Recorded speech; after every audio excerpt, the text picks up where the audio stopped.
Hey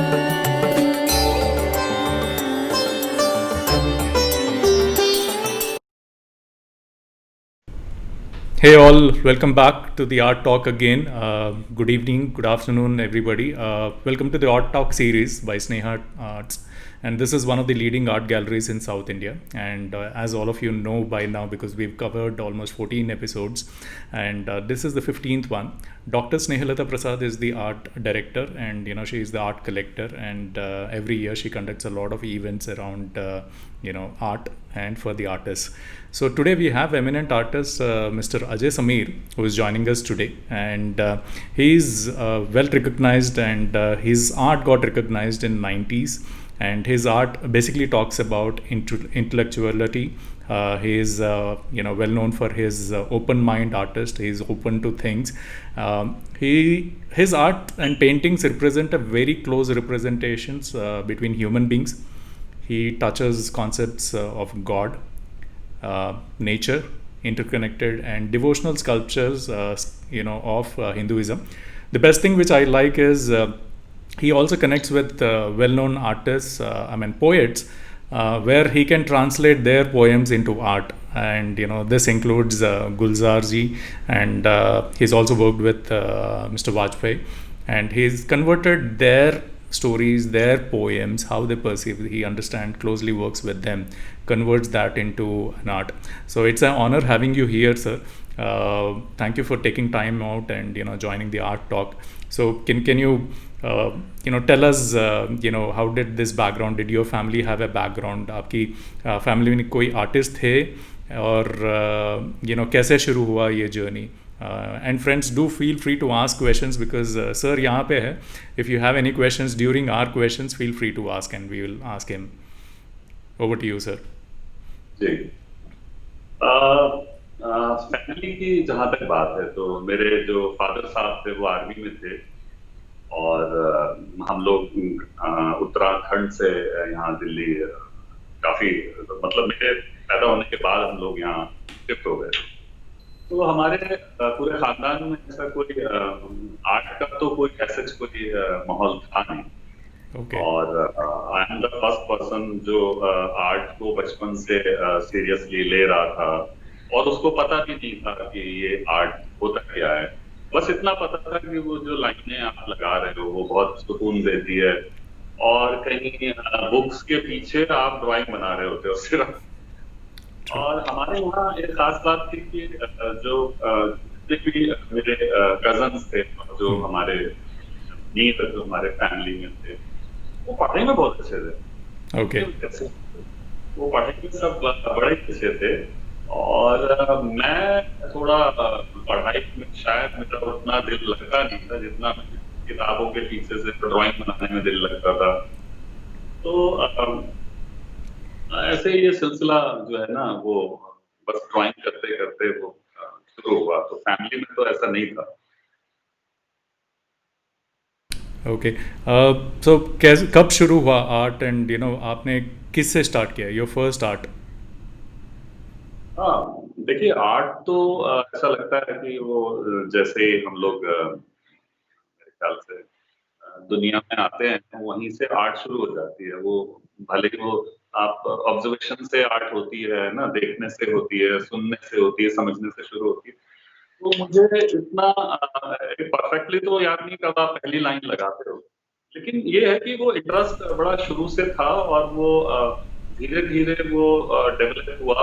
और school days में मैं उतना अलर्ट नहीं था आर्ट के लिए. इनफैक्ट आर्ट के लिए इंटरेस्ट बहुत ज्यादा था, बट क्योंकि मैं उतना कॉन्फिडेंट नहीं था एक्चुअली. बिकॉज वो जो बच्चे आपने देखा होगा पढ़ाई में अगर वीक हो जाए ना, तो वो दूसरी जगह में भी उनको बड़ा तकलीफ होता है.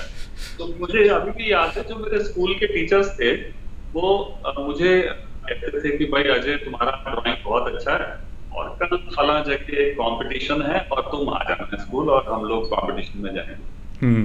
तो होता क्या था, मैं 2-3 दिन छुट्टी मार लेता था. मैं स्कूल जाते ही नहीं था. मुझे लगता था मैं एकदम डफर सा बच्चा स्कूल में पढ़ाई में, और मैं आर्ट कंपटीशन में जाऊंगा और पता नहीं वहां पे बेइज्जती हो जाएगी और क्या होगा. तो कहीं एक कॉन्फिडेंस जो बिल्डअप होने में जरा वक्त लगा मुझे। और एक इंसिडेंट ऐसा हुआ कि मेरे कजन एक बाल भवन जा रहे थे। एक दफा बाल भवन दिल्ली में एक बहुत अच्छा एक सेंटर है बच्चों के लिए, जो आर्ट कल्चर के लिए बहुत ही काम करते हैं, बड़ा उम्दा काम करते हैं। तो मैं 10th क्लास मैंने तब एग्जाम दिए थे, तो उनके कजन के यहाँ मैं गया था। तो वो बाल भवन जा रहे थे, तो मैंने कहा अरे यार मुझे भी ले चलो, थोड़ा बहुत मैं ड्राइंग सीखना चाहता हूँ। हम्म। तो उनके साथ मैंने फर्स्ट विजिट किया बाल भवन में, और वहां मैंने देखा इतना बड़ा एरिया है। फर्स्ट टाइम मैंने कोई ऐसी जगह देखी थी जहाँ पे इतने सारे म्यूजिक, डांस, पेंटिंग सब कुछ वहां हो रहा है, स्केट्स हो रहे हैं, गेम्स हो रहे हैं। तो मैं तो बड़ा फैसिनेट हुआ उनको देख के, और फिर जैसे तैसे वो मैंने ज्वाइन भी किया।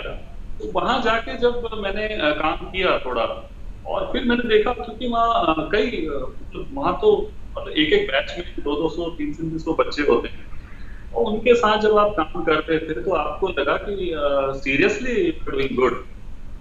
तो वो जो मेरा कॉन्फिडेंस था वो बाल भवन में जाके 10th के बाद, मैं कहना चाहता हूँ 11th क्लास में, वो वहां से बिल्डअप हुआ।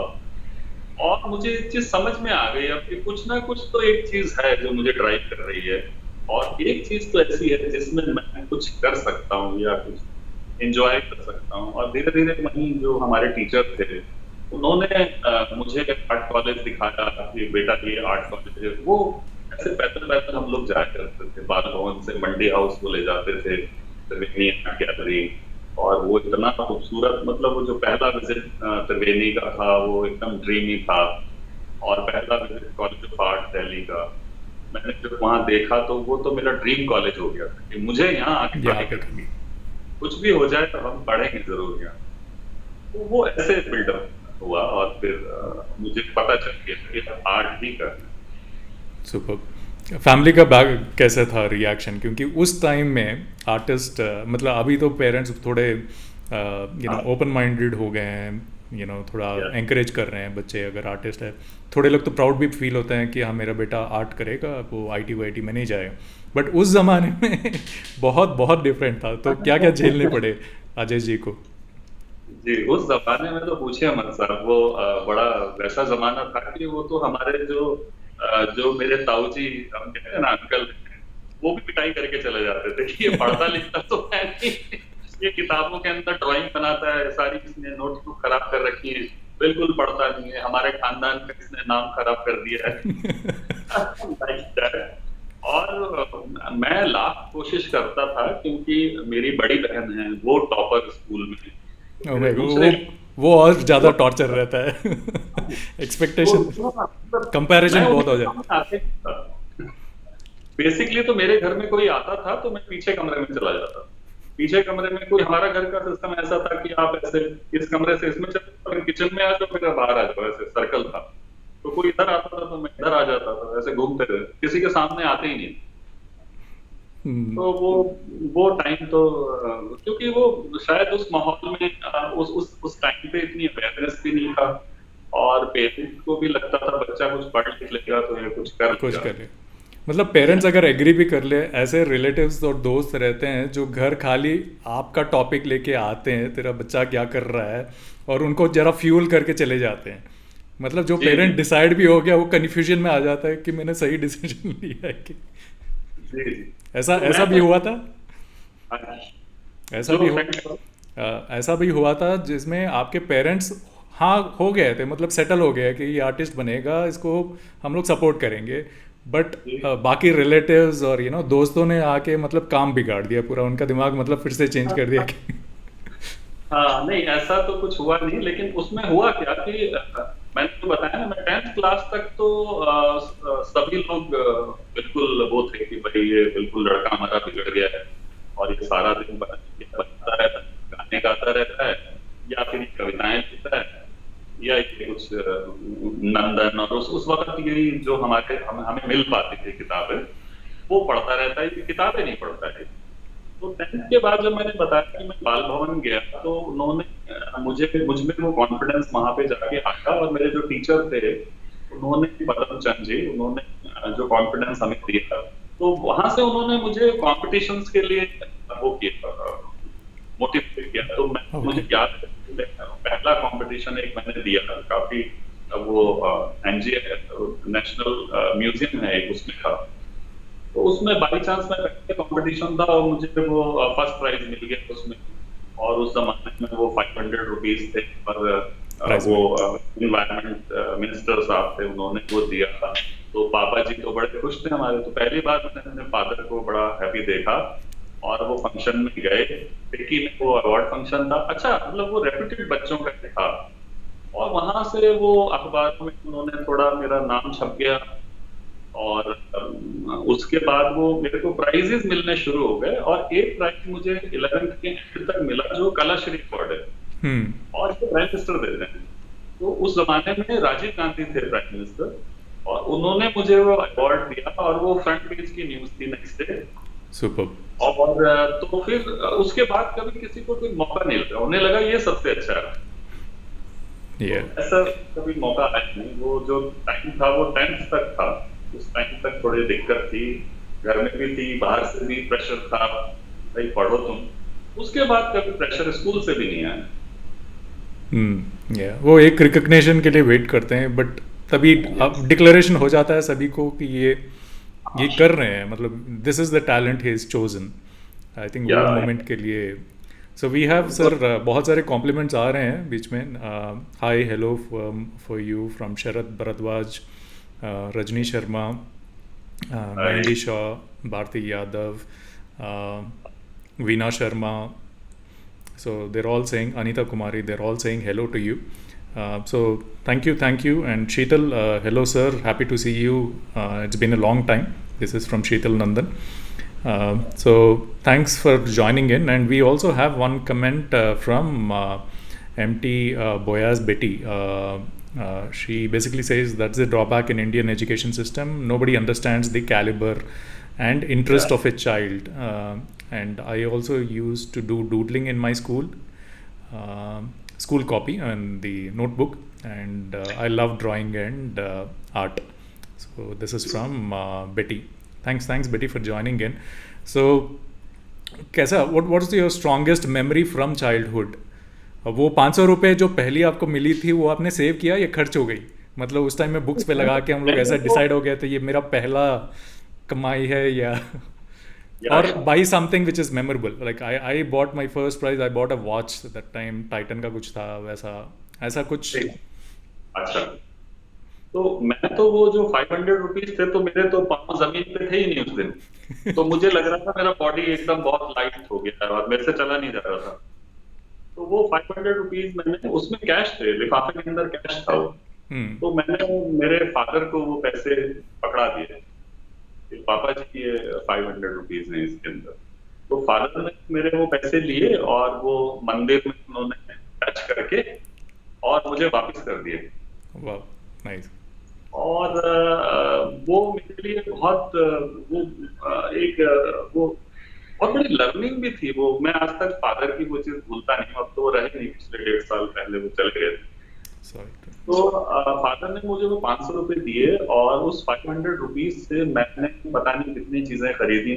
मुझे ड्राइंग बोर्ड का बड़ा शौक था, जो ड्राइंग बोर्ड होता है ना जिसमें हम लग के ड्राइंग। तो मैं कॉम्पिटिशंस में जाता था तो हमारे पास ड्राइंग बोर्ड नहीं होता था, तो हम नीचे दरी में शीट रख के बनाते थे। तो सबसे पहले तो मैंने ड्राइंग बोर्ड बाजार से जाके खरीदा। और मैंने अपनी लाइफ का पहला कैनवस भी उसी से खरीदा, और ऑयल कलर खरीदे, उसके ब्रशेस खरीदे।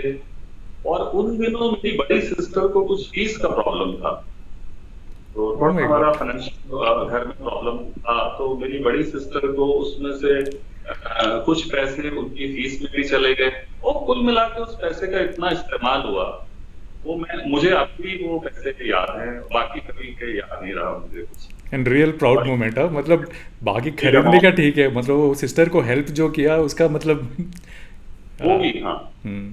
और वो बड़ा अच्छा था। वो कभी भूल नहीं सकते उस 500। सुपर। सो आपके रियल लाइफ इंस्पिरेशन क्या है? मतलब एंटायर जर्नी ये जब किक स्टार्ट हुआ, आपको रिकग्निशन मिलता गया धीरे धीरे, तो इसमें इंस्पिरेशन कैसे आया आपको?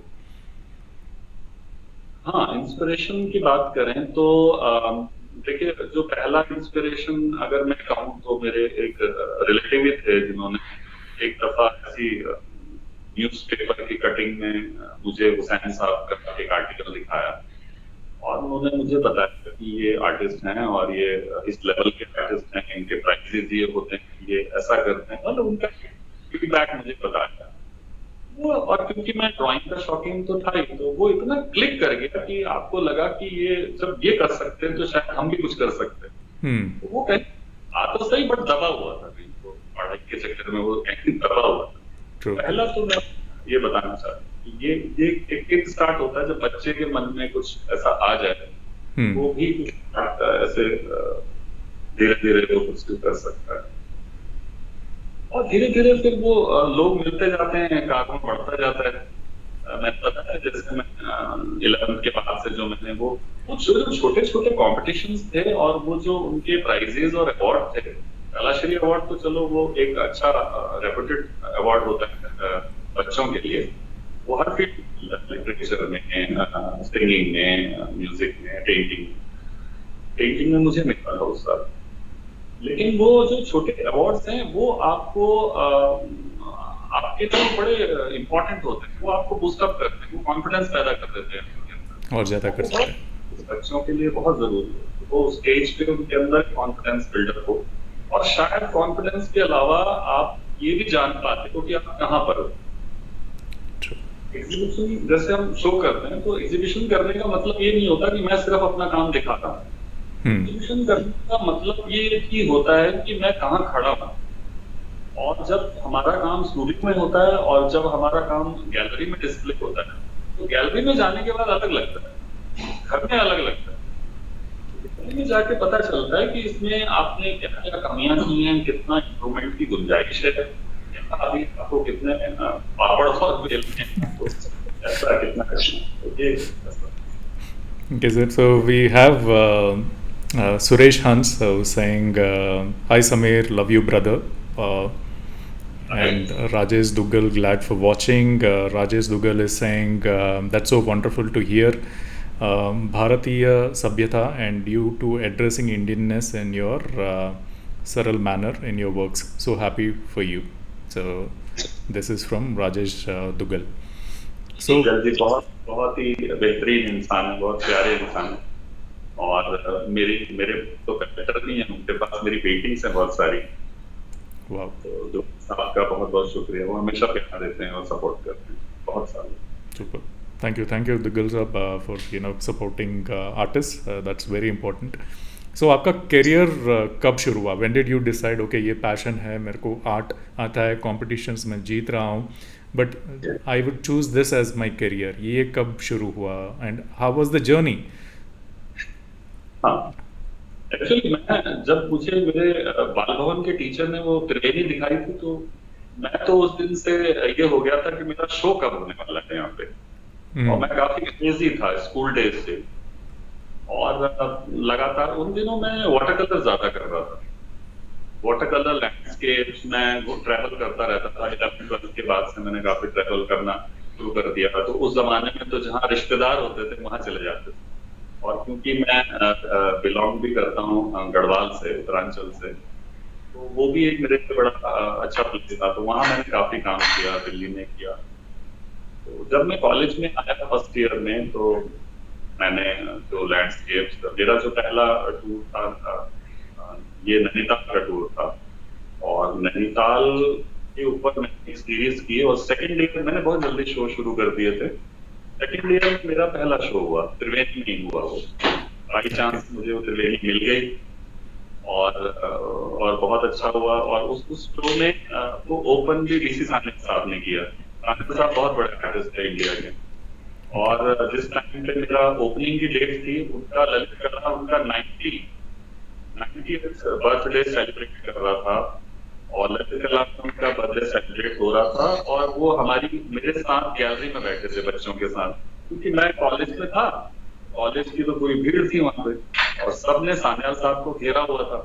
और वो वहां ललित कला से बार लोग आते थे, सर वेट कर रहे हैं कि वहां पे। तो उन्होंने एक दिन बहुत टाइम हमारे साथ बिताया।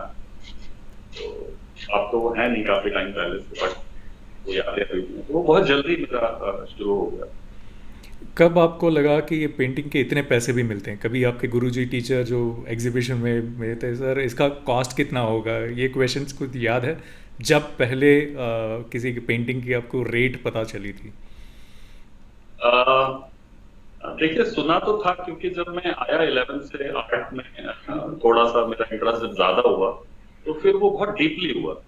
और जो मेरे टीचर थे पदम जी, वो हमेशा लेके जाते थे और बताते भी रहते। ये उनकी एक बहुत बड़ी खासियत है कि उन्होंने हमें आर्ट न सिर्फ सिखाया, बल्कि वो उस टाइम पे हमें लेके भी जाते थे साथ में, कि पेंटिंग को समझाते भी थे कि ये क्या कर रहा है, तुमको क्या करना है। वो सुनते तो थे, लेकिन ऐसे लगता नहीं था कि आपका पेंटिंग ऐसे महंगा बिक सकता है। तो सबसे बड़ी समस्या तब थी जब मेरा पहला शो हुआ, इसका प्राइस क्या रखना क्या लगे? चाहिए। हाँ। तो उस टाइम पे, उस जमाने में वो मतलब 91 की बात है, और मुझे समझ नहीं आता था, तो वाटर कलर्स थे, तो और प्राइस भी उस समय काफी कम होते थे, तो मैंने, मेरे ख्याल वो 5-7 हजार, 10 हजार, 15 हजार, इस तरह के वो रेट्स थे। और कमाल की बात है कि उस दिन क्या था कि हमारे पास लैंप नहीं था जलाने के लिए, ओपनिंग के लिए, और मैं चाहता था कि जो सान्याल साहब है लैंप जलाए। लैंप मुझे कहीं से मिल नहीं रहा था, किसी किसी दोस्त के पास भी नहीं था। तो अब हुआ क्या, सुबह से हम पेंटिंगें डिस्प्ले कर रहे थे, और उसी वक्त 2 पेंटिंग सेल हो गई। एक कोई इनकम टैक्स ऑफिसर थे, वो उन्होंने विजिट किया और उनको पसंद आ गया, और उन्होंने मुझे एडवांस पैसे दे दिए। सुपर। तो अब तो मेरे को तो एकदम ओपनिंग से पहले ही पैसे मिल गए। तो वो मैंने अपने दोस्त को, मेरे कॉलेज के दोस्त थे बड़े अच्छे, मुकेश, उनको मैंने कहा तो एक लैंप लेके आया। ओह तो वो सुपर, ओके। सो पहले जो एडवांस मिला था उससे आपने लैंप खरीदी? मैंने लैंप खरीदा, सुपर। और लैंप खरीद के तो वो लैंप ही जलाया उन्होंने। Good one. That was nice experience, और वो एक मेमोरेबल चीज है। सुपर। सो सुरेश हंस जी बोल रहे हैं, समीर जी आपका वाटर कलर भी बहुत अमेजिंग है। आजकल आप इलिस्ट्रेशन के तरफ स्विच ऑन हो गए हैं। इस तरफ आने का सबब क्या है, क्या रहा? सो हाँ, वाटर इलस्ट्रेशन मुझे थोड़ा कलर, वाटर कलर से इलिस्ट्रेशन की तरफ आप आ गए, उसके बारे में पूछ रहे हैं। जरूर। तो वो एक्चुअल में वो इलस्ट्रेशंस नहीं है, वो ड्राइंग्स हैं। तो ओके। एक थोड़ा सा इसमें करेक्शन है। तो इट्स अ ड्राइंग, जो मैं बनाता हूँ वो ड्राइंग है। तो मैंने आपको बताया, मैंने स्टार्ट वाटर कलर से ही किया था। मुझे वाटर कलर बहुत फैसिनेट करता है, और कहते भी हैं कि बड़ा टफ मीडियम है, बट बहुत ही ट्रांसपेरेंसी है उसमें, बहुत मजा है मीडियम में। मैंने बहुत एंजॉय किया उसको, और उसमें साइजेस भी बड़े बनाए जो थोड़े से डिफिकल्ट भी होते हैं। और लेकिन वाटर कलर तो मैं करता रहा, लेकिन कहीं एक शुरू से ही, जैसे मैंने कहा, मैं थोड़ा जल्दी में था, शुरू से ही थोड़ा जल्दी। मुझे लगता था मेरा एक स्टाइल भी होना चाहिए, ओन स्टाइल। ओन स्टाइल क्या होता है? तो पेन वर्क मैं बचपन से ही, क्योंकि आप पेन बहुत इजीली मिल जाता है, और सबसे सस्ता होता है, पेन खरीद लो, बॉल पेन, और लगे रहो उससे, आप कुछ ना कुछ आप क्रिएट कर लेते हैं। It's very simple thing, paper कोई भी मिल जाता है। तो पेन मेरे साथ हमेशा शुरू बचपन से ही जुड़ा रहा। भले कम होते थे, बट हम पेन ड्रॉइंग करते थे। तो फर्स्ट ईयर की एक्चुअली में, जब मैं बीएड से फर्स्ट ईयर में था कॉलेज में, तो मैंने ड्राइंग शुरू की। मेरी जो फर्स्ट ड्राइंग थी, वो मुझे लग रहा था कि ड्राइंग में कोई काम नहीं कर रहा है, और मुझे ड्राइंग में काम करना चाहिए। और लोग ड्राइंग में जो काम कर रहे हैं बहुत छोटे लेवल पे कर रहे हैं, स्मॉल साइज कर रहे हैं टेक्निक। तो मुझे लगा कि इसको, साइज को ब्रेक करके बड़ा करना चाहिए। तो मैंने 6 फीट के 2 काम बनाए, ब्लैक एंड ड्राइंग 6 फीट के। थोड़ा पेपर का उस जमाने में प्रॉब्लम था, पेपर को जोड़ के करके और वो बनाया। तो वो मेरी एक्चुअली आइडेंटिटी थी। वो ड्राइंग मेरी आइडेंटिटी है, उसमें मैं झलकता हूँ। मेरी जो सोल है वो नजर आती है, उसमें मेरा रिफ्लेक्शन आता है। वो मेरा एक इजाद की हुई एक फॉर्म है। और वो जो मैं बताऊं, जो वो शुरू के मेरे जो फर्स्ट ईयर के जो 2 ड्राइंग्स थे, वो सतीश गुजराल जी ने मॉडर्न आर्ट गैलरी के लिए परचेज भी कर लिए। उसका इतना ज्यादा इम्पैक्ट हुआ उन ड्राइंग्स का, कि वो इतने डिफरेंट लगे सबको, और उतना अप्रिशिएट किया था सतीश गुजराल साहब ने वो मॉडर्न आर्ट गैलरी के लिए। बेसिकली सुरेश जी को मैं कहना चाहता हूँ कि ये जो एक आप अपनी आइडेंटिटी को खोजते हैं, एक टाइम होता है जब आर्टिस्ट अपने आप को खोज रहा होता है। ड्राइंग इज द स्किल, तो आप स्किल के साथ कहीं अपने आप को तलाशते हो और अपने आप को ही बनाने की कोशिश करते हो। आप हो क्या, आप कैसे रिप्रेजेंट करोगे कि मैं समीर हूँ। आप मेरा ड्राइंग देखोगे तो आप मुझे कनेक्ट कर सकते हो कि Sameer. True. So for the audience and friends who are joining और friends join हो रहे हैं ये शो के लिए जिन्होंने समीर साहब का अभी तक आर्ट नहीं देखा, so let me play a short video of his collection and then we'll again get back to the questions. So we have a question from Veena. So just a short video before we get there.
Okay, friends. So that's the artwork, complete collection of Ajay Sameer sir. So beautiful paintings, wonderful. I mean, I think one of the paintings recently. I mean, if you ask this thing, some of those black and white paintings. First time I'm seeing light in a painting. So there is a shadow. There is also light which you can clearly see. So people can just rewind and check that out if you could observe that. But sir, बहुत सारे questions आ रहे हैं. We'll also ask you about why Sonu Sood. What happened with what is the meaning behind that particular painting which you gifted to Sonu Sood, and why did you choose to gift him? Yeah, वो actually इसके पीछे एक मेरा एक अपना incident है actually. ये मैं ये जिन दिनों लॉकडाउन स्टार्ट हुआ तो उसके एक आध हफ्ते मैं कुछ फैमिली के लिए कुछ मेडिसिन लेने के लिए मुझे जाना था। और मेरे घर के पास से ही वो हाईवे जाता है, मैं उसी रोड पे था और थोड़ा वो मेडिसिन दूर मिलती है। तो मैंने देखा वहां पे बहुत सारे माइग्रेंट्स जो हैं वो जा रहे हैं। शुरू में मुझे समझ नहीं आया कि क्यों जा रहे हैं। जब मैं आगे गया तो पूरी कतारें थी वो। और मुझे फिर समझ आ गया कि ये तो माइग्रेंट्स हैं जिनको मैं रोज टीवी में सुन रहा था, न्यूज में। और मैं आपको बताऊं कि वो मेरा दिल उस दिन इतना मतलब आप इतने टच्ड हो गए थे, इतने आप परेशान और इतने विचलित हो जाते हो। और मेरे पास एक हिम्मत नहीं थी कि मैं 3 आदमियों को अपनी गाड़ी में बिठा के और जहां तक मैं जा रहा हूं वहीं तक छोड़ दूं। पता नहीं क्यों, मैं परेशान तो था लेकिन मैंने किया कुछ नहीं। वो रिग्रेट मुझे आज भी है कि मैंने शायद मैं 3 लोगों को वो 10 किलोमीटर तो छोड़ ही सकता था। तो वो जो मेरा रिग्रेट था, जब मैंने सोनू सूद को देखा, उनके जितने भी जो वीडियोस थे और जो टीवी में वो फ्लैश हो रहे थे, तो मुझे अपनी वो जो घटना थी वो कहीं जहन में कहीं आ रही थी। और वो जो अपने लिए तो रिग्रेट था, लेकिन सोनू के लिए एक एक मन से एक जो रेस्पेक्ट जो पैदा हो गई, वो शायद मेरी उस घटना की वजह से 10 गुना ज्यादा थी। तो वो एक सैल्यूट था, वो ड्राइंग एक सैल्यूट था। तो मैंने वो ड्राइंग शुरू की और नया काम मैं घर से ही काम कर रहे थे, तो मुझे बस वो एक सब्जेक्ट था मेरे लिए और मैंने तब ऐसा सोचा नहीं था। वो एक सब्जेक्ट था, मैंने एक पेंटिंग एक ड्राइंग मैंने क्रिएट किया, 3x4 पेज का ड्राइंग था। और उसके बाद फिर मुझे लगा इसको इसकी सही जगह पे भी दे देना चाहिए।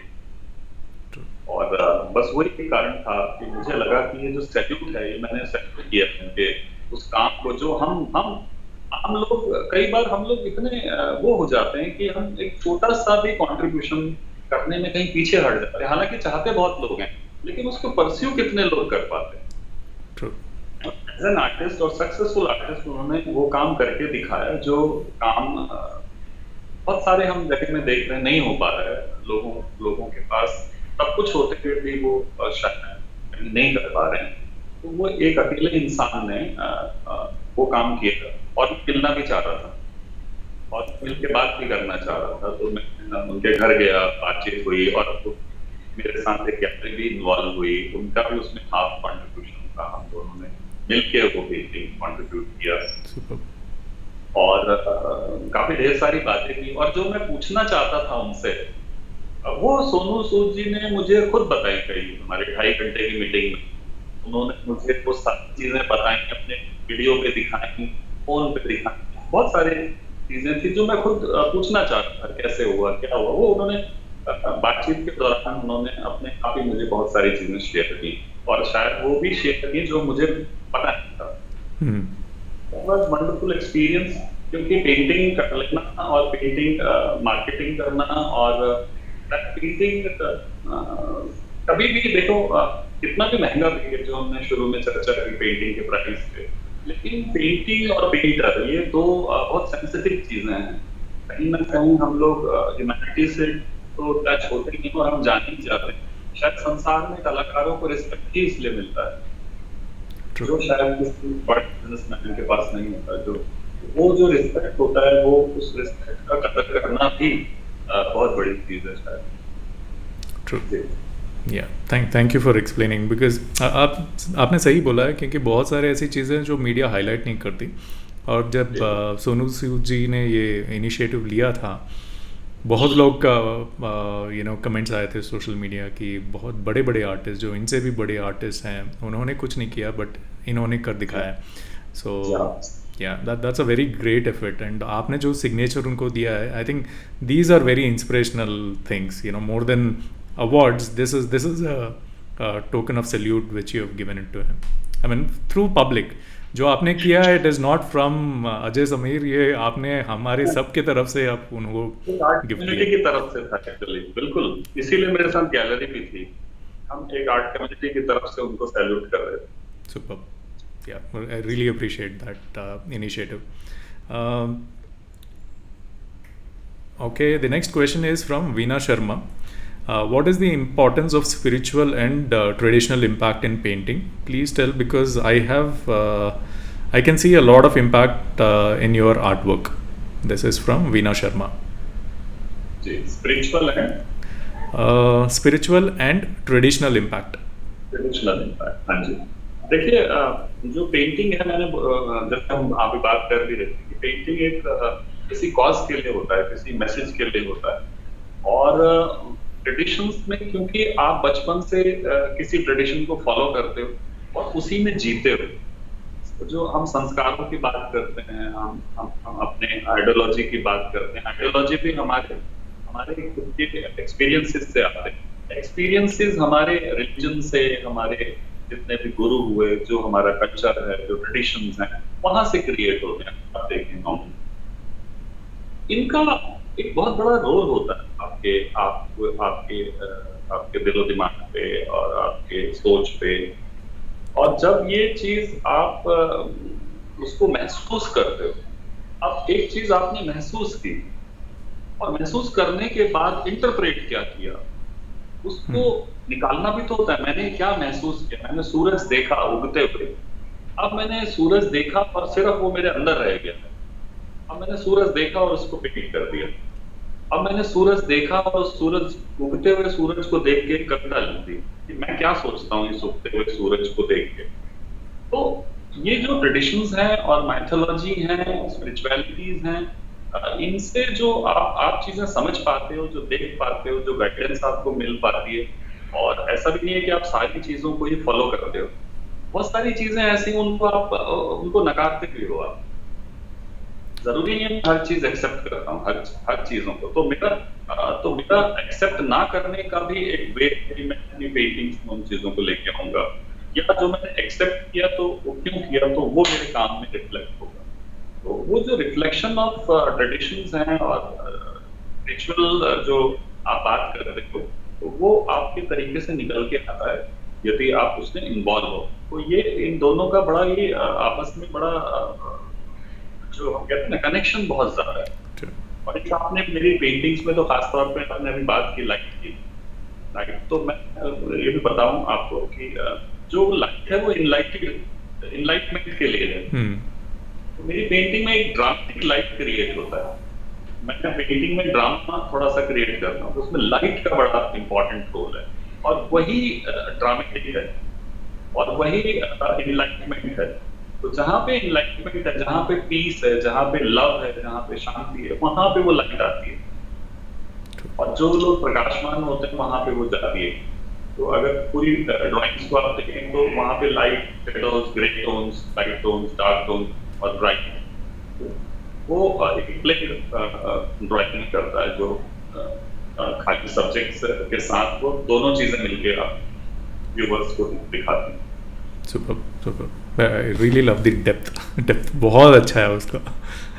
तो आपका प्रोफेशनल गोल क्या है? What is that next thing which you want to achieve professionally as an artist?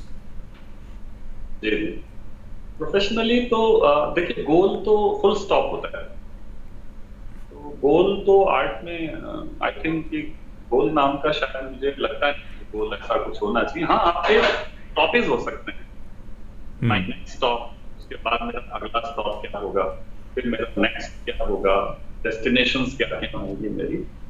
तो ये आर्ट तो वैसे भी जर्नी का नाम है, तो आप इस जर्नी में हमेशा शामिल रहो और नए नए जो टारगेट्स हैं, जो डेस्टिनेशंस हैं, उनको मैं छूता रहूं, जो मैं सोचता हूँ काम करने के लिए। अभी मेरा बड़ा मन है कि मैं जो मेरा होम टाउन है उत्तराखंड में, वहाँ के लिए मैं काफी एक साल से मैं काफी सोच रहा हूँ और मैंने इस पे वर्कआउट शुरू किया है। धीरे धीरे उस पर काम कर रहे हैं।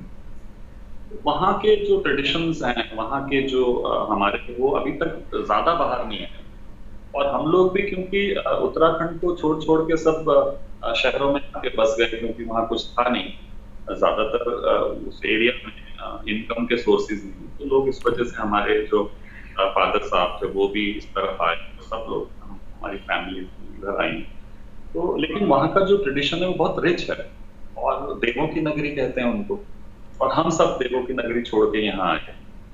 तो वो मेरा एक बड़ा मन है। तो वो रिसेंटली शायद मेरे जो एक दो जो मैं टॉपिक्स बोल रहा हूँ उन स्टॉप्स में वो भी एक बड़ा इम्पोर्टेंट स्टॉप है। Good. जी। So बहुत सारे compliments आ रहे हैं, compliments from Sirisha, my wife. She says, too good, Sir Ji. I mean, based on your artwork. Betty's again. Next question is, how do you get such ideas and inspiration? Oh जी, ideas and inspiration. ये जैसे आपसे बात हो रहा है तो ऐसे आ जाता है, और सम टाइम ड्रीम्स में आता है मुझे। ड्रीम्स में मेरी पेंटिंग्स होती हैं, मेरे सब्जेक्ट्स होते हैं। मैंने अपने ड्रीम्स को बहुत पेंट किया है, और एक अगर मैं अपने आप को, अगर मेरे सब्जेक्ट्स को मैं डिस्क्राइब करूं तो मैं सब कॉन्शियस को पेंट करने वाला आर्टिस्ट हूं। मैं कॉन्शियसनेस से ज्यादा अपने सब कॉन्शियस को पेंट करता हूं। तो मुझे पता नहीं, मैं लेआउट नहीं बना पाता, मैं प्रिपरेशन नहीं कर पाता, मैं इंटरव्यू देता हूं, मैं प्रिपरेशन नहीं कर सकता इसकी। मैं कुछ भी कहूंगा वो इंस्टेंट होगा, वो सबकॉन्शियस से जो बाहर जिस उसको जितना आना होगा वो उतना आएगा। तो जब मेरे सामने एक शीट होता है, एक पेपर होता है, मैं पेपर पे ही ज्यादा काम करता हूँ। जो पेपर होता है उसको जब मैं छूता हूँ तो उसको ब्लैंक पेपर, ब्लैंक कैनवस, उसके बाद वो जो संवाद शुरू होता है पेपर और मेरा, और वो सबकॉन्शियस माइंड से कुछ चीजें निकलती हैं, और वो सब्जेक्ट तक निकलता है, वहां से आता है। और फिर वो ऐसा बहुत रेयर होता है, जैसे हमने पोएम्स पे काम किया तो वो एक प्रतीक आपके पास है, लेकिन उसमें भी मैं एक बात कहूंगा कि उसमें भी आपको बनाना क्या है। मैं पोएम को इलस्ट्रेट नहीं करता हूँ, इलस्ट्रेशंस और ड्राइंग्स। पोएम्स में एक सब्जेक्ट में किसी पोएट ने बात की, और उसी सब्जेक्ट में मेरे क्या व्यू है, सब्जेक्ट सेम रहेगा, लेकिन हमारे जो थॉट्स हैं, मेरे जो सिंबल्स हैं, वो मेरे तरीके से आएंगे, पोइट के तरीके से उनकी भाषा में, उनके शब्दों में आएंगे। तो वो हम लोग फिर जुगलबंदी करते हैं। So since we are in this topic, so Gulzar sir के poems और आपने उनको कन्वर्ट किया है, और वाजपेयी सर के साथ जो काम किया है, so maybe you can talk a bit about that.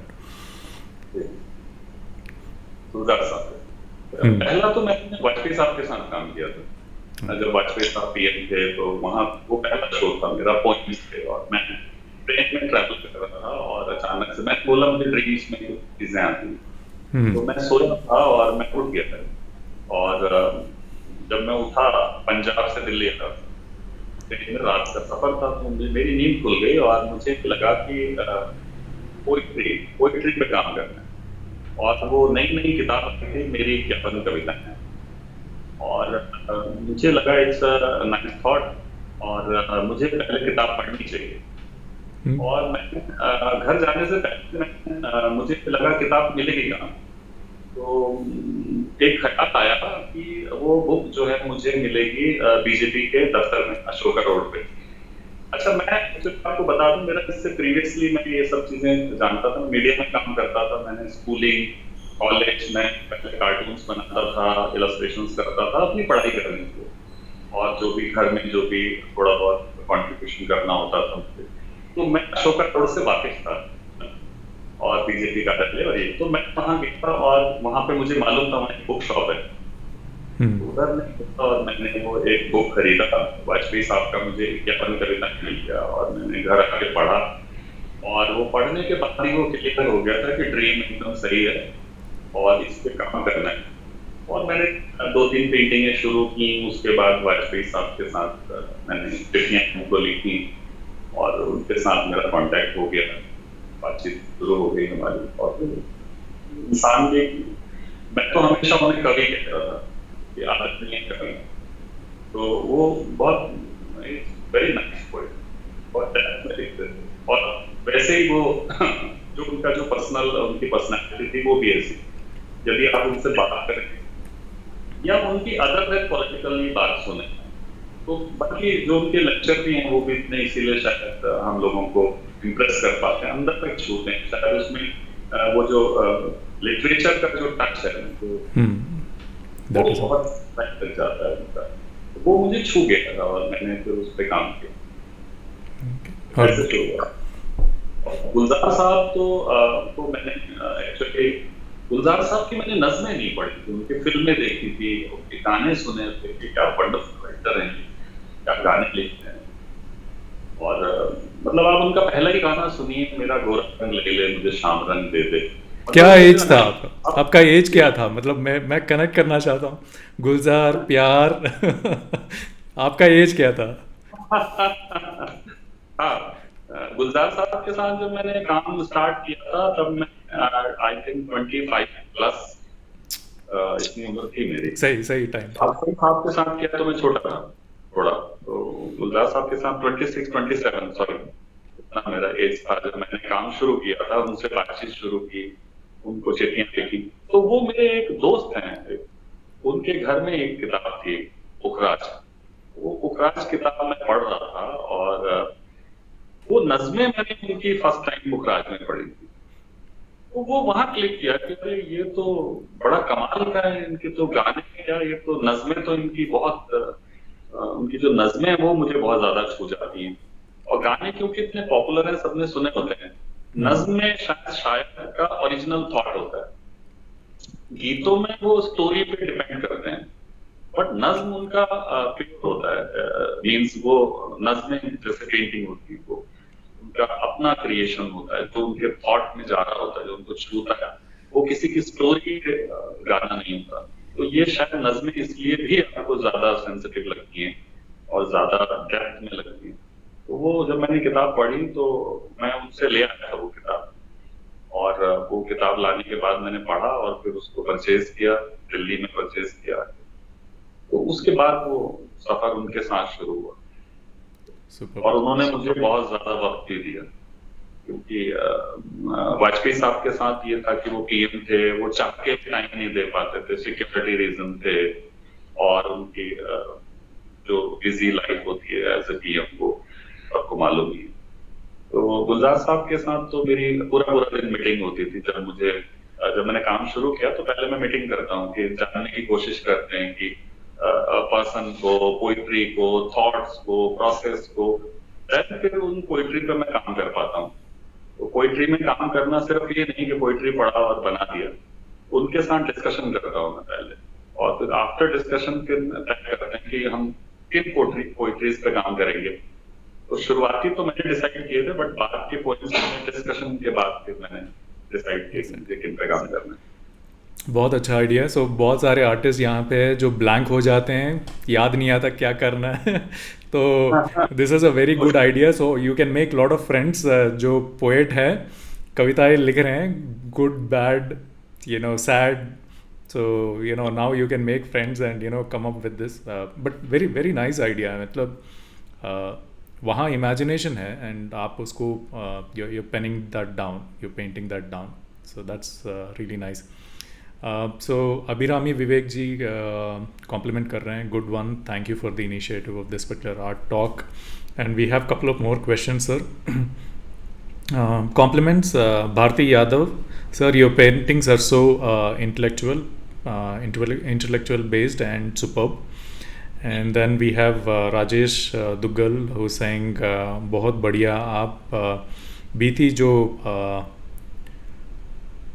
शहर के रहे हैं, शहर के रहे हैं, I am getting to know more about you, thanks Neha Arts for the valuable interview.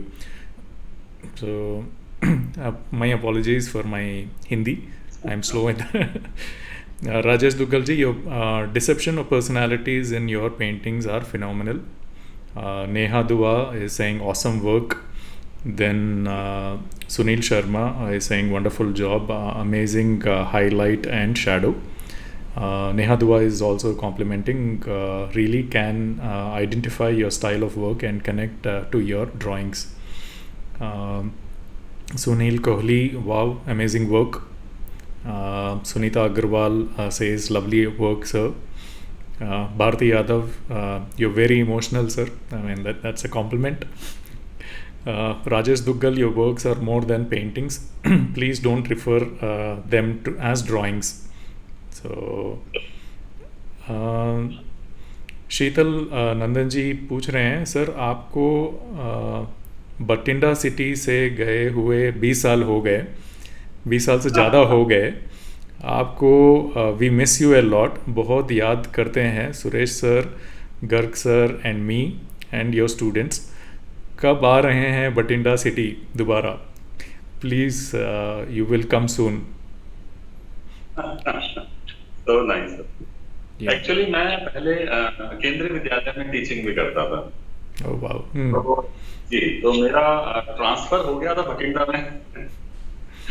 तो दिल्ली छोड़ के कहीं बाहर रहना तो it's so difficult for artist. वो बड़ा डिफिकल्ट टाइम था, लेकिन वहाँ मैंने एंजॉय किया। बहुत अच्छे लोग थे, अभी भी कनेक्टेड हैं, स्टूडेंट्स भी हैं, और उनमें से बड़े सारे स्टूडेंट मेरे आर्ट कॉलेजेस में पढ़ रहे हैं। चंडीगढ़ आर्ट कॉलेज दिल्ली में, और अच्छा काम कर रहे हैं। वो भी एक अच्छा एंजॉय किया था मैंने काफी। सुपर। मैं भी केंद्रीय विद्यालय से पढ़ा था, सो इन वाइजैक। आपको केवी का सबसे बड़ा what is that you like about केंद्रीय विद्यालय? केंद्रीय विद्यालय में बहुत बहुत कुछ बड़ा अमेजिंग है। एक तो आप जब जाते हो तो पूरा हिंदुस्तान तो उसमें समेटा ही हुआ है। आप किसी एक पर्टिकुलर उसमें नहीं कह सकते कि ये एक अगर राजस्थान में है तो आप जाके बिल्कुल राजस्थानी ही हो गए। वहां पे आपको यूपी भी मिलेगा वहां पे, और वो सब चीजें उनकी परफॉर्मेंसेस में आती हैं। जब आप कोई एनुअल फंक्शन करते हो, जब आपके साथ कुछ और दूसरे इवेंट्स होते हैं, वहां पे वो दिखता है, वो बड़ा मजेदार है।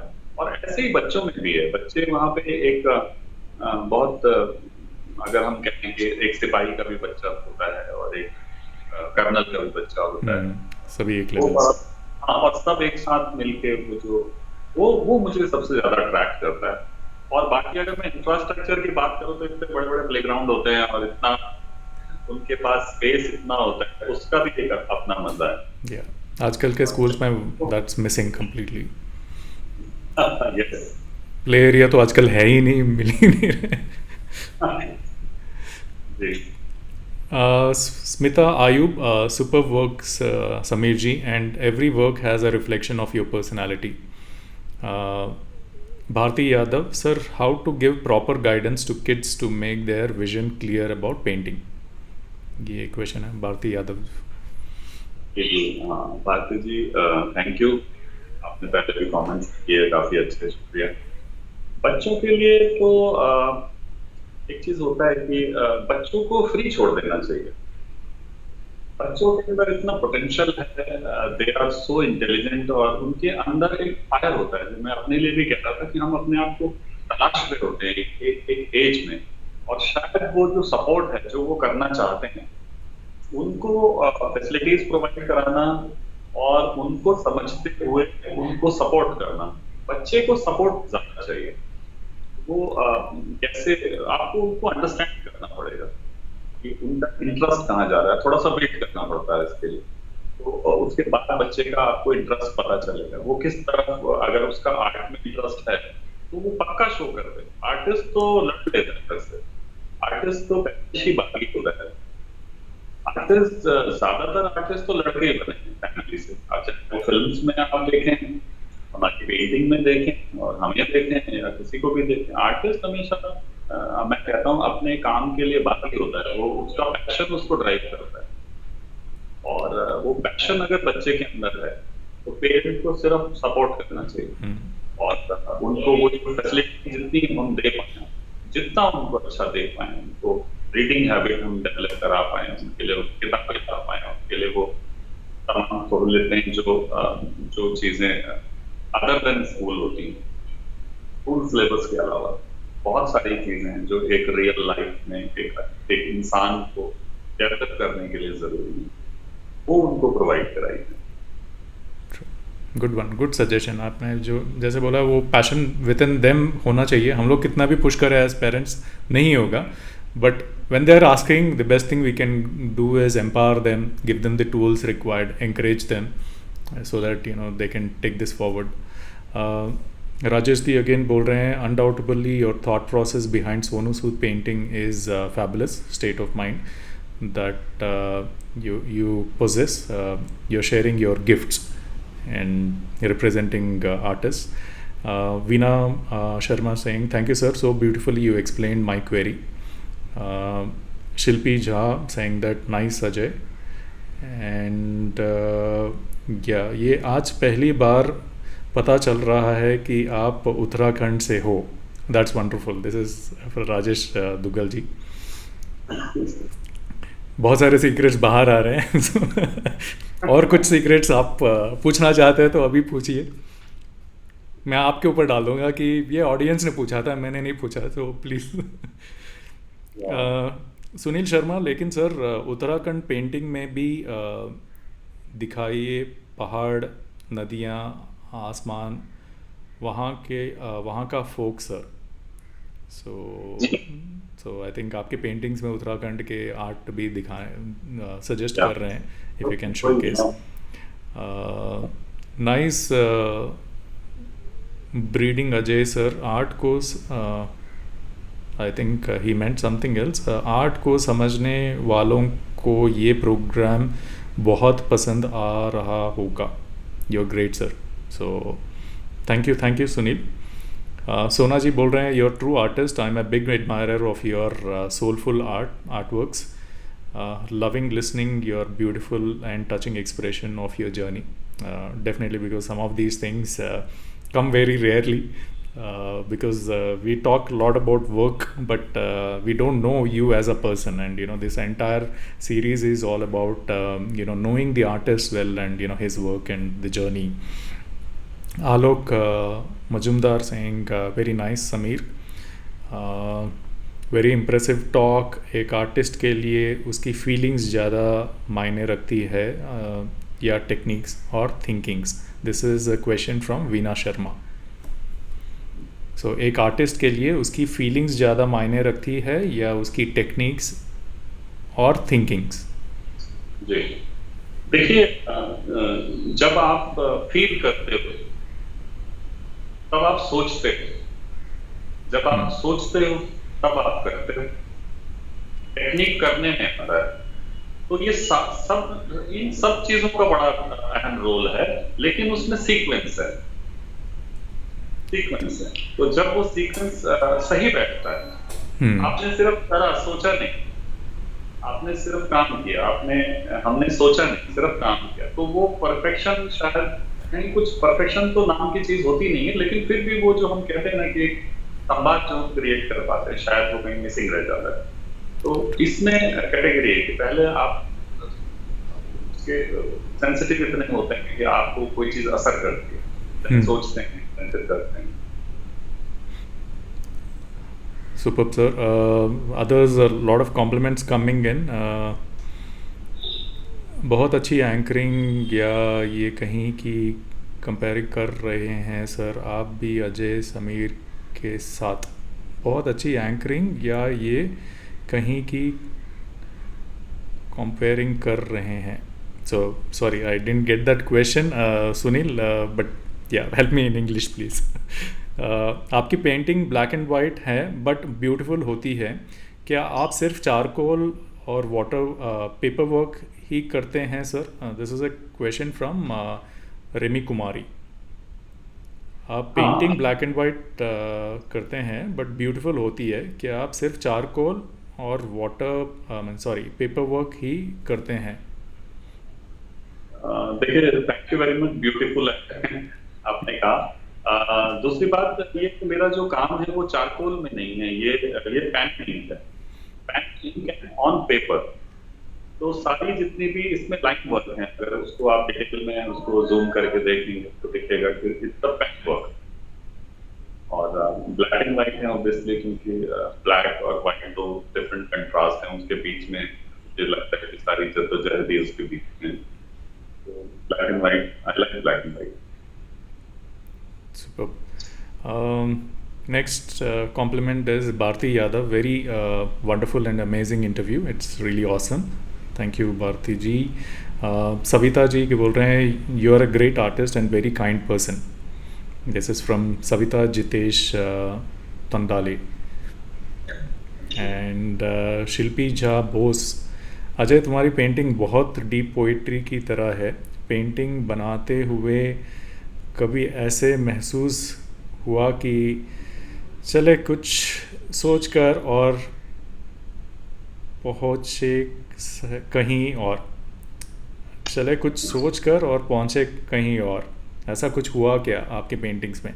जब अपनी पेंटिंग से ज़्यादा होते हो तो कैसे महसूस होता है?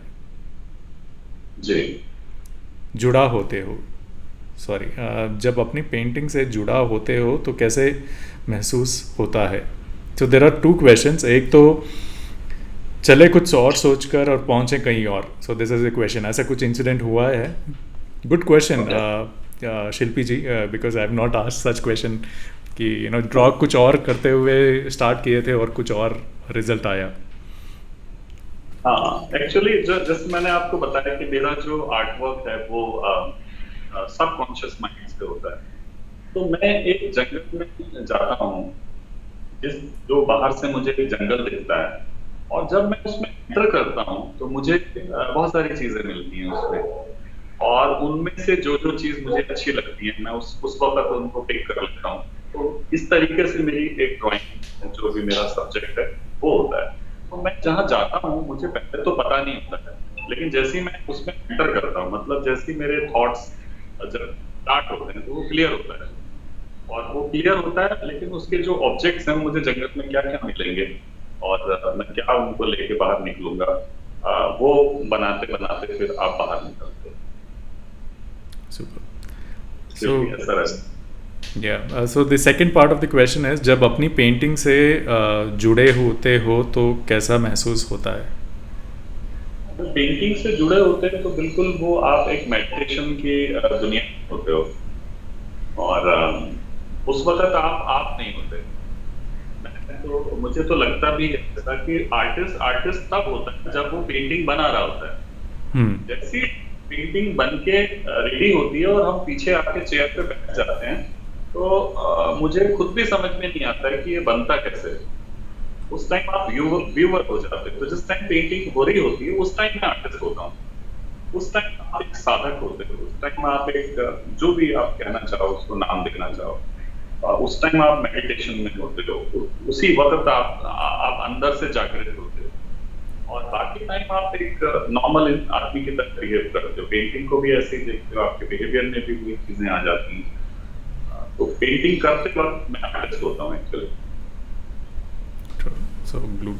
सो आपका आपका कॉलेज कैसा था? जो आपके कॉलेज मेट्स थे आपके साथ जो आर्ट करते थे, थोड़े सीनियर्स होते होंगे जिनके आर्ट आपको इंस्पायर करते होंगे, थोड़े जूनियर्स भी होते थे जो आपके मतलब 1-2 साल छोटे थे बट कुछ हट के कर रहे हैं, तो ऐसा यू नो कोई कोलीग्स या क्लासमेट्स और कॉलेज मेट्स जो फेमस हो चुके हैं और जो आपने सी है कि बहुत आपने देखी है कि बहुत सक्सेस पाया है उन्होंने?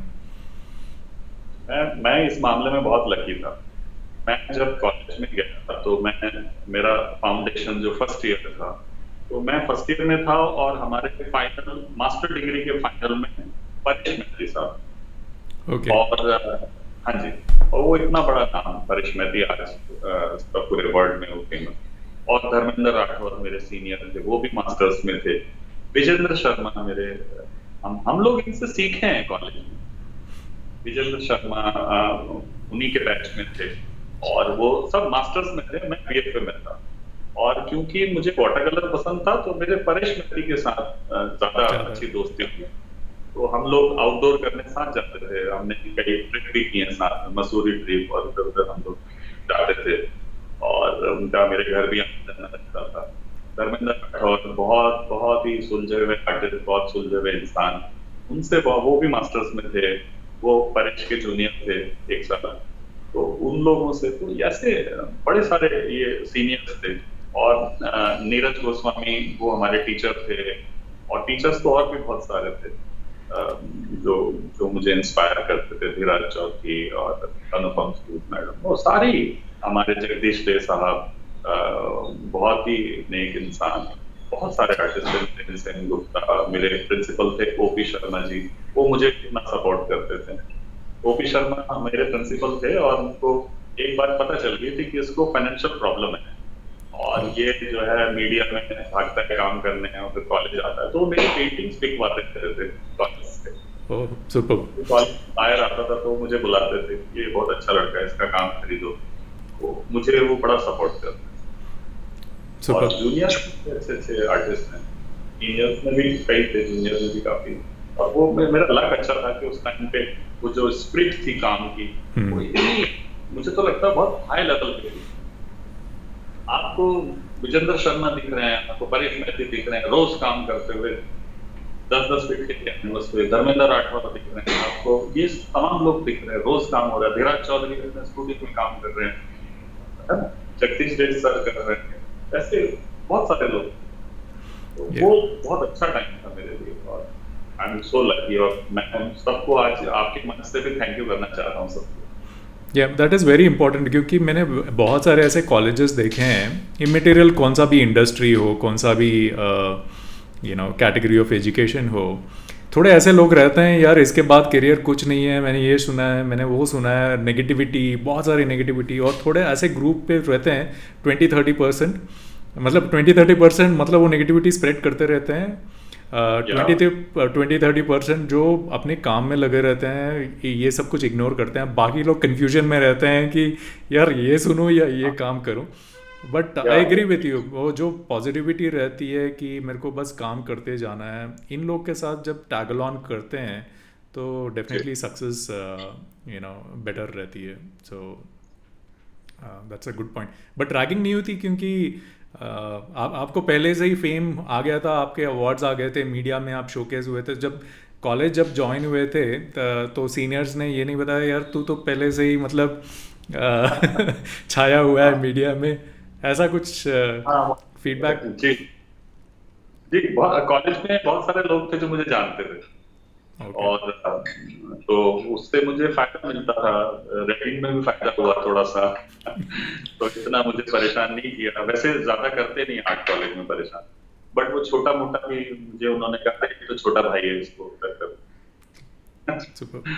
तो उस जमाने में अभी भी वो एक मॉडर्न आर्ट गैलरी में एक क्लासेस होती हैं ड्राइंग की, तो उन क्लासेस में मैं 12th क्लास से मैंने जाना शुरू किया, मॉडर्न आर्ट गैलरी में जो क्लासेस होती हैं। तो उसमें क्या था कि उसमें कॉलेज के स्टूडेंट भी आते हैं एक्स्ट्रा ड्राइंग प्रैक्टिस के लिए, तो मैं भी जाता था। तो मुझे तो सोचते थे, थोड़ा मेरी हाइट वगैरह थी, तो उनको लगता था कि किसी दूसरे कॉलेज का है, बातचीत होती थी, मैं बताता था मैं 12th क्लास में हूँ अभी।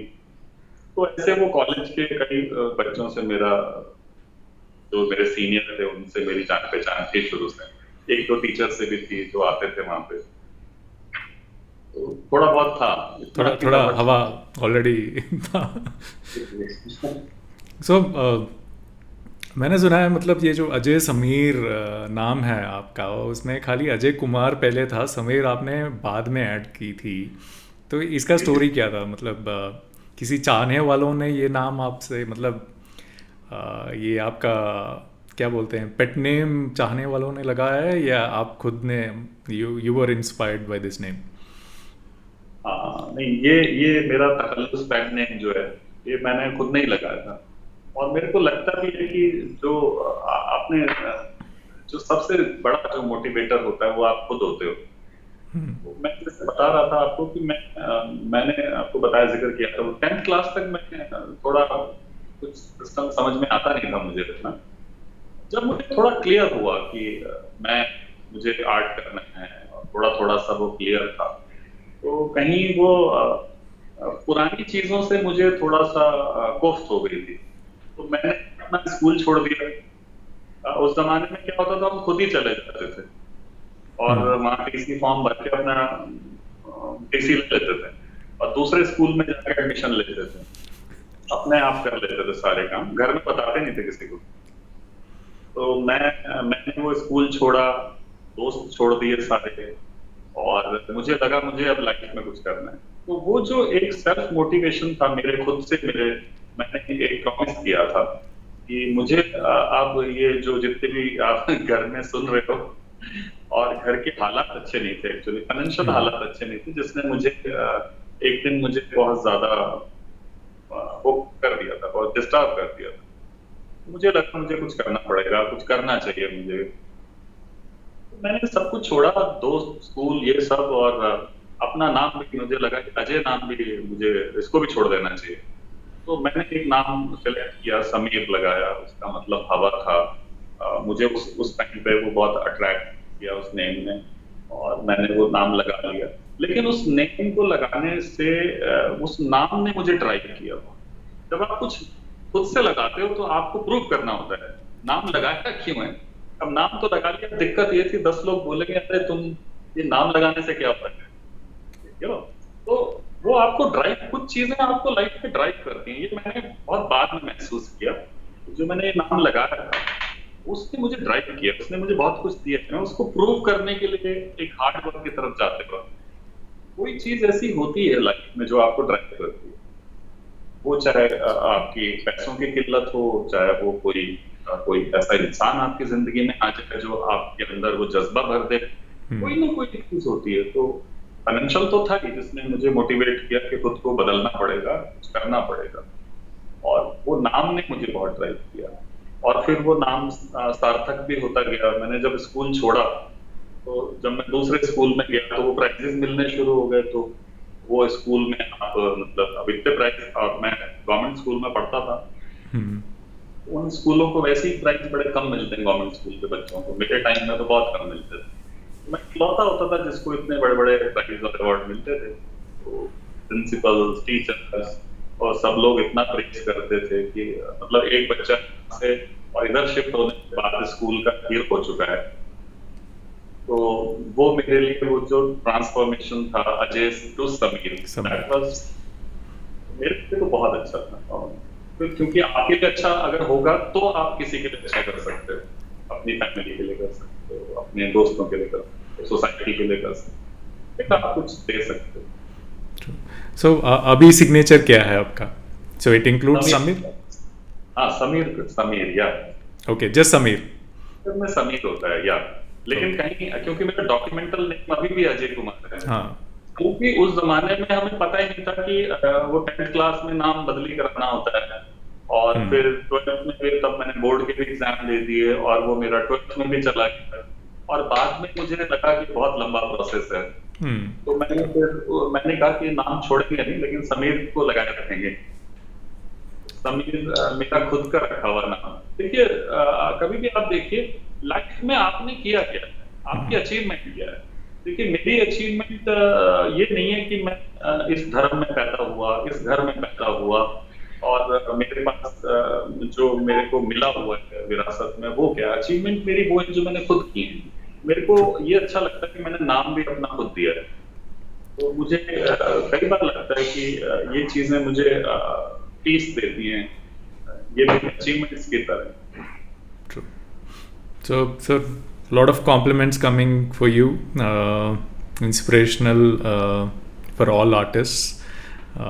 That's from Rajiv Semwal. And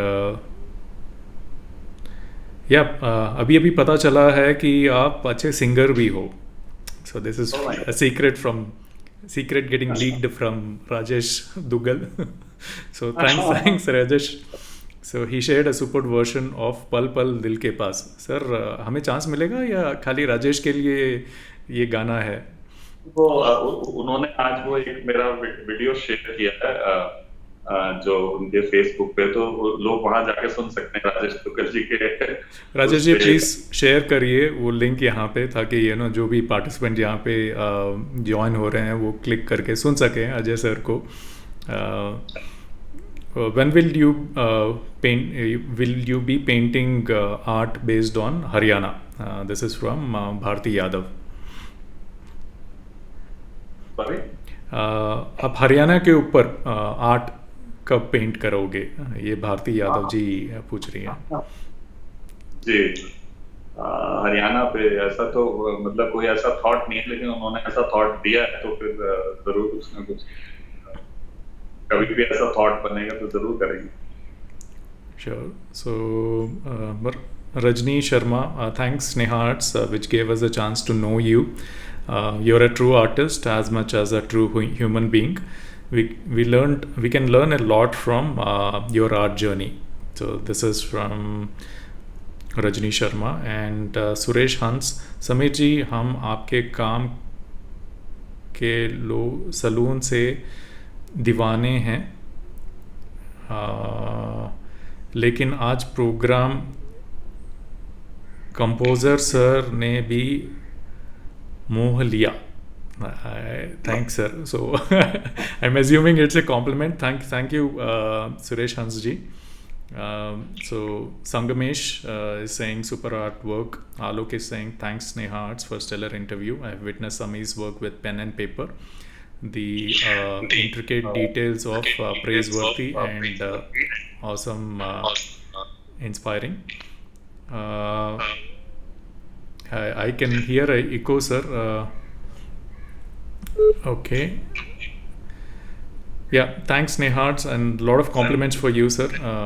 Excellent questioning. Yeah sir, आपकी ragging हुई भी क्या, कभी क्या? I mean, this is a question we discussed. So thanks Bharti ji. I mean, by the time we discussed, a lot of compliments came in. So yeah, it's almost an hour, 1 hour 15 minutes. So we'll take a we'll end the show now. Sir, आप artist के लिए, budding artist के लिए कुछ message देना चाहते हैं before we close the show? And maybe lot of other questions are there, maybe आप ऑफलाइन इनको आंसर, अगर आपको टाइम मिला, maybe you can answer them. जरूर.